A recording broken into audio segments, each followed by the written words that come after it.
नमस्कार, NB news Bharat देख रहे हैं आप और मैं हूं आपके साथ यशस्वी पाठक। आईआईटी बीएचयू ये वो संस्थान है जहां पर हर साल बच्चे अपने एडमिशन के लिए कड़ी तपस्या करते हैं। ना सिर्फ तपस्या बल्कि लाखों लोग एक एग्जाम देते हैं आईआईटी जैसे बड़े संस्थानों में काउंसलिंग के लिए, एडमिशन के लिए और अपने सपनों के संस्थान में एडमिशन के लिए। लेकिन तब क्या हो जब सुरक्षा ही ना हो इतने बड़े संस्थान में। जी हाँ, बात कर रही हूं आईआईटी बीएचयू में जो पीड़िता के साथ हुआ। एक लड़की जो पढ़ाई कर रही थी आईआईटी बीएचयू में, शाम में अंधेरे में निकलती है बाहर और अचानक से कुछ 3 लोग आते हैं, बाइक रोकते हैं, छिड़खानी करते हैं और उसके बाद मोबाइल से वीडियो शूट किया जाता है, कपड़े उतार दिए जाते हैं। कैसे करके लड़की वहां से भागती है और अपने एक प्रोफेसर के घर में जबरन घुसकर छिपी रहती है। मामला तूल तब पकड़ता है जब संज्ञान में आता है ये मामला, जब लड़की खुद सामने आकर के सबको अपनी कहानी बताती है। ये एक बड़ी घटना पिछले दिनों सामने आई आईआईटी बीएचयू में। लेकिन क्या कर रहे हैं थानेदार, क्या कर रहे हैं हमारी सरकारें जिनकी मुंह पे ताले बंद हैं? क्या जवाब देना नहीं बनता? क्या प्रश्न चिन्ह नहीं उठता?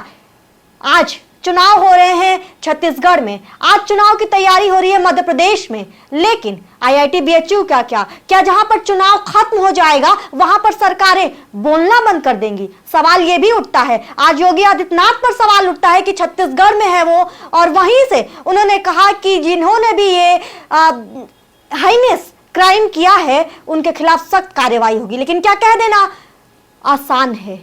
क्या इतने दिनों बाद जब धरने पर महिलाएं उतर रही हैं, जब बच्चे धरने पर हैं, आप ये सोचिए कि आईआईटी जैसे सपनों का वो संस्थान है जहां पर लाखों लोग सपने देखते हैं। वो बच्चे जो 12th तक पढ़ाई कर रहे थे वो सपने देख रहे थे आईआईटी बीएचयू में पढ़ने के। उस आईआईटी बीएचयू के संस्थान में बाउंड्री नहीं बनाई गई, सीसीटीवी कैमरे नहीं है उस तरफ जहां पर ये छेड़खानी का मामला सामने आया है। इतनी बड़ी लापरवाही, क्या हम जागेंगे तब? अब आप देखिए कि कुलपति भी सामने आते हैं, अब सरकारें भी सामने आ रही हैं, कांग्रेस सियासत कर रही है। लेकिन किसी बड़े नेता ने कभी कहा था कि जब इस तरीके की घटनाएं सामने आती हैं तो सियासत को अलग रखना चाहिए, राजनीति को अलग रखना चाहिए। लेकिन राजनीति तूल पकड़ चुकी है।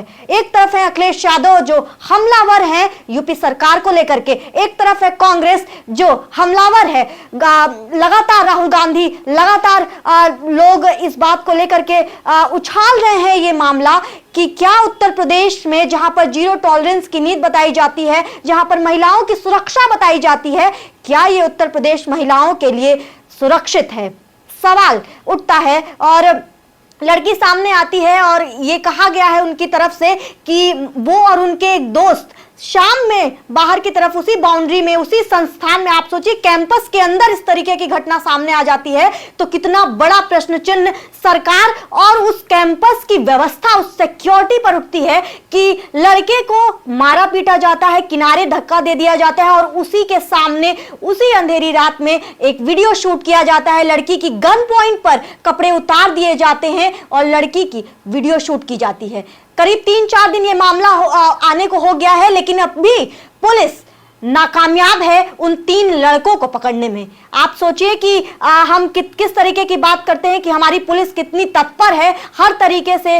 योगी आदित्यनाथ का वो बयान भी याद आता है कि कहा गया था उनके द्वारा कि कोई भी जघन्य अपराध होगा 3 दिन के अंदर हम मुजरिम को पकड़ेंगे और सजा देंगे। और ये मामला और ज्यादा गंभीर तब हो जाता है जब संसदीय क्षेत्र है प्रधानमंत्री नरेंद्र मोदी का। जब हम बात करते हैं बनारस को लेकर के, लेकिन प्रधानमंत्री नरेंद्र मोदी की चुप्पी ये बताती है कि किस तरीके का जघन्य अपराध ये सामने आया है। ये प्रधानमंत्री नरेंद्र मोदी वही है जिनका कल ट्वीट आया विराट कोहली की बैटिंग को लेकर के, लेकिन प्रधानमंत्री नरेंद्र मोदी की जो मुंह है, जो ट्वीट है, ये बंद है, ये खत्म हो चुका है। जब हम बात करते हैं आईआईटी बीएचयू की पीड़िता के बारे में, धरना चल रहा है, देखना होगा कि आखिर कब तक, जब इस तरीके के दावे सरकार सामने लाती है कि हम 3 दिन के अंदर, 4 दिन के अंदर, 5 दिन के अंदर हम मुजरिम को पकड़ेंगे, तो ये देखना होगा कि इस मामले में आगे क्या होता है।